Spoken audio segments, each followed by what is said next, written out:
কর্মসংস্থান, টাকা কামানোর ব্যবস্থা হবে। সরকার বলেছে ভালো কথা, তো এটা ভালো না?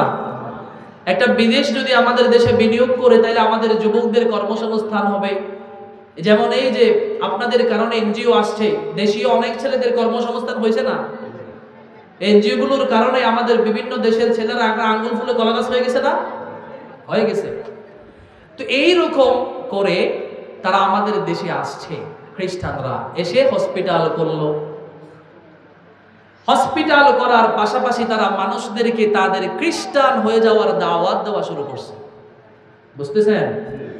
আপনি যাবেন, কখনো যদি সুযোগ হয় মালুঙ্গার খ্রিস্টান মিশনারি হসপিটালে যদি যাওয়ার সুযোগ হয়, তাহলে সেখানে দেখবেন আপনি যদি চিকিৎসা করতে যান, চিকিৎসা করে যে হসপিটালে শুয়ে থাকতে হয় না, অপেক্ষা করতে হয়, তখন সেখানে আপনাকে ছোট ছোট কিছু বই দিবে, যে বইগুলো খুবই অল্প পাতার, এক বসাতেই পড়ে শেষ করা যায়।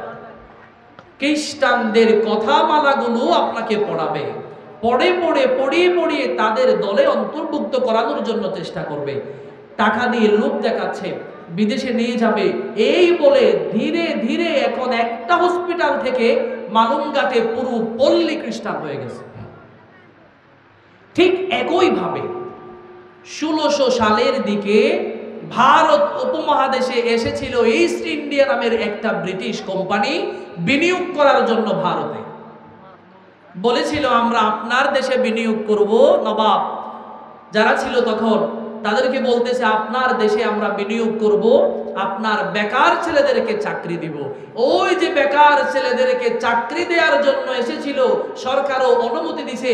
ওখান থেকে তারা ধীরে ধীরে ধীরে ধীরে মানুষকে কলিমা পড়াতে পড়াতে, মিথ্যে কথা বলে লোভ দেখিয়ে 1 বছর নয়, দেশটা পর্যন্ত তারা কেড়ে নিয়েছে।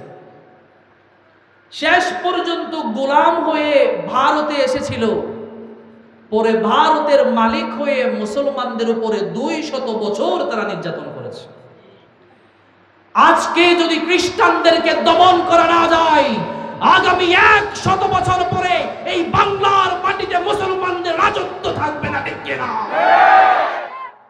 খ্রিস্টানরা যেইভাবে ভারত উপমহাদেশে চাকরি দেওয়ার লোভ দেখিয়ে আমার দেশকে কেড়ে নিয়েছিল, আজকের এই খ্রিস্টানরাও লোভ দেখিয়ে মানচিত্র থেকে আমার বাংলাদেশকে মুছিয়ে নেবে, ঠিক কিনা? তাদেরকে রুখে দেওয়ার সময় এখনই, ঠিক কিনা? মুসলমানদের জন্য শুনেন একটা কথা, মনোযোগ দিয়ে শুনে ভাইয়েরা, শুনতেছেন? বৃষ্টি পড়তেছে, শেষ করে দিব। মুসলমানদের জন্য দেশের কোনো বর্ডার হয় না, জানেন? এই জমিন কার? আল্লাহ। কথা বলেন, এই জমিন কার? আল্লাহ। আমার অনেক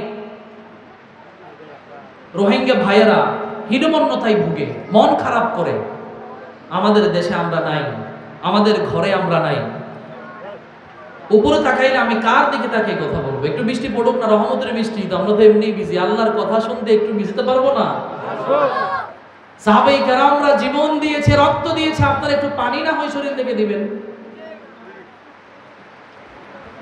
এই মুজাহিদ ভাইয়েরা যারা নিজেদের জীবনের সমস্ত সুখ শান্তি ত্যাগ করে, ইসলাম ধর্ম ত্যাগ না করে ইসলামের ঝান্ডা হাতে নিয়ে হিজরত করার সাহস রাখে, তাদের জন্য ইনশাআল্লাহ বৃষ্টি কখনো বাধা হতে পারে না, ঠিক কিনা?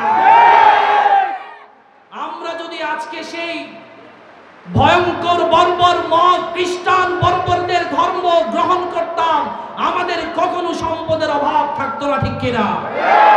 আমরা খ্রিস্টানদের কবলে পা দেই নাই, তাদের লোভ আমাদেরকে গ্রহণ করাতে পারে নাই।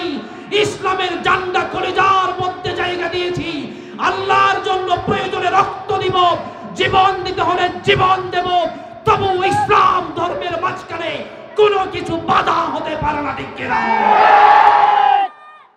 ইনশাআল্লাহ কোনো কিছুই আমাদেরকে আল্লাহর পথ থেকে সরাতে পারবে না। পারবে না। খ্রিস্টানরা যদি এসে বলে আপনাকে অস্ট্রেলিয়া নিয়ে যাব, যদি খ্রিস্টান ধর্ম গ্রহণ করেন, আপনি চলে যাবেন অস্ট্রেলিয়া? আচ্ছা, না হয় যাওয়ার জন্য সিদ্ধান্ত নিলেনি, যে যাওয়ার মাঝখানে যদি বিমান অ্যাক্সিডেন্ট করে মারা যান, তখন কি করবেন? এই জীবনের কোনো ভরসা আছে? এটা তো ছায়ার মায়া। কিসের মায়া? ছায়ার মায়া। বুঝেন, আপনি হাঁটার সময় যখন আলো পড়ে, লাইট পড়ে, এটা ছায়া দেখা যায় না? লাইটটা যদি বন্ধ হয়ে যায়, ছায়া কোথাও হারিয়ে যায় না? যায় কিনা? অনুরূপ এটাও ছায়ার মায়া। এখন আমাদের জীবনে লাইট আছে, ছায়া আছে। আমাদের জীবনের নিঃশ্বাস নামের লাইটটা যখন বন্ধ হয়ে যাবে, অন্ধকার কবরে আমাদের চলে যেতে হবে। ঠিক কিনা? কেউ আমাদেরকে দমন করে রাখতে পারবে না, একদিন সবাইকে চলে যেতে হবে। ঠিক কিনা? একদিন মাটির ভেতরে হবে ঘর, রে মন আমার কেন বাঁধো দালান ঘর, রে মন আমার কেন বাঁধো দালান ঘর। ঠিক কিনা? একদিন মাটির ভেতরে হবে ঘর, রে মন আমার কেন বাঁধো দালান ঘর, রে মন আমার কেন বাঁধো দালান ঘর।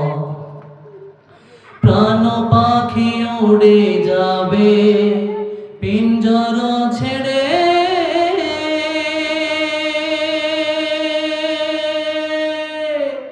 ধরা ধামে সবই রবে, তুমি যাবে চলে। প্রাণ পাখি উড়ে যাবে পিঞ্জর ছেড়ে, ধরা ধামে সবই রবে, তুমি যাবে চলে।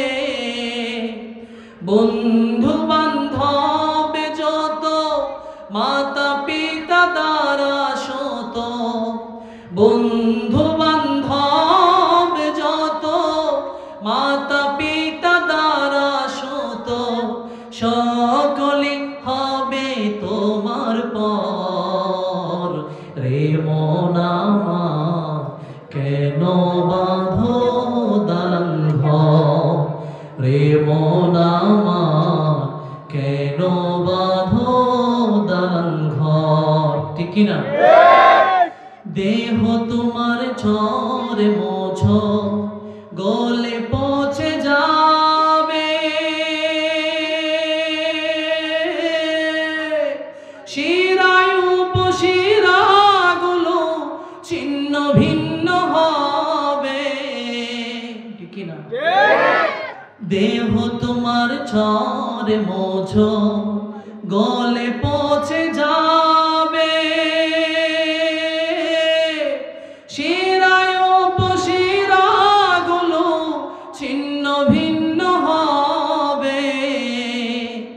মুন্ডু মেরু দণ্ড সবই হবে খণ্ড খণ্ড, মুন্ডু মেরু দণ্ড সবই হবে খণ্ড খণ্ড, পড়ে রবে মাটির উপর, রে মন আমার কেন বাঁধো দালান ঘর, রে মন আমার কেন বাঁধো দালান ঘর।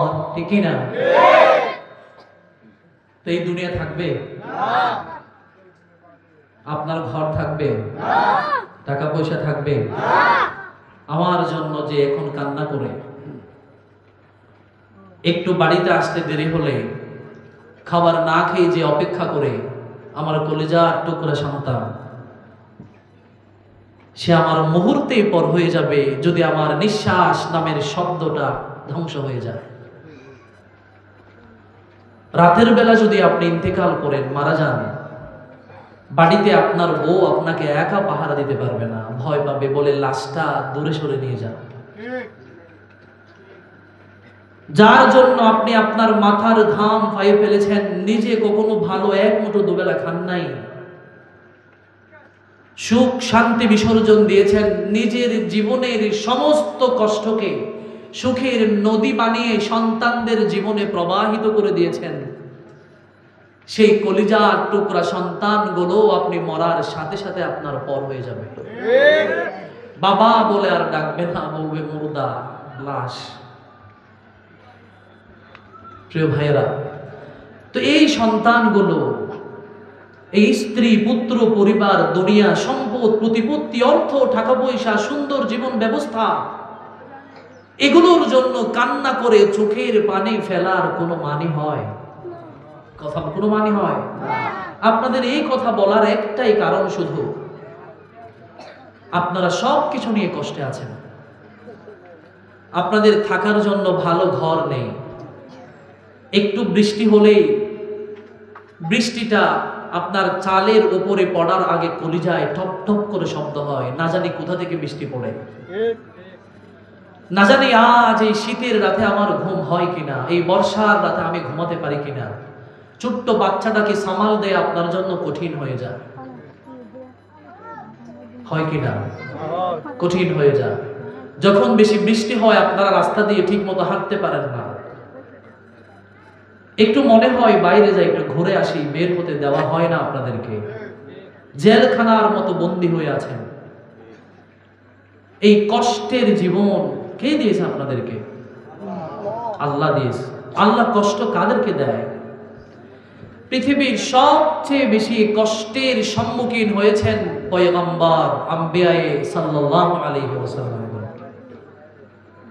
এই পয়গম্বর, আম্বিয়ায়ে কিরাম সবচেয়ে বেশি কষ্টের সম্মুখীন হয়েছে। এদের কষ্টের দিকে তাকালে আপনাদের কষ্ট কিছুই নয়। কই, আপনাদেরকে তো কাউকে মাছের পেটে রাখে নাই, তাও তো আপনারা আরামে ঘুমাতে পারতেছেন। আল্লাহর পয়গম্বর হযরত ইউনূস আলাইহিস সালাম একটা মাছের পেটের ভেতরে তাইলে কিভাবে জিন্দেগি করেছে? মাছের পেটের ভেতরে ঢুকিয়ে দিয়েছে। আল্লাহর নবী ইউনূসকে কি আল্লাহ পছন্দ করতেন না? কথা বলনা, করতেন না? ওনাকে যদি পছন্দ না করতো, কোটি কোটি মানুষের মধ্য থেকে ওনাকে কি নবী হিসেবে দুনিয়াতে পাঠাতো? আল্লাহর অন্যতম